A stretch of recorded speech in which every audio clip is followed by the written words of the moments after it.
Ek onthou nog soos gister daardie lag wat almal laat opkyk het. Dis die lag van Neil de Bruin.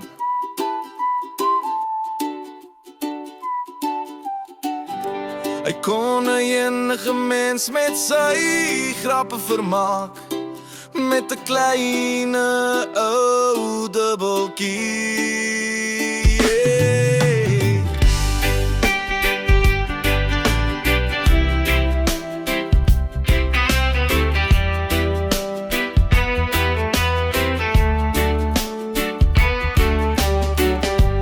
Rikkie Lou het hy vir ons bid gemaak, maar daar is twee dinge wat jy nooit moet vergeet.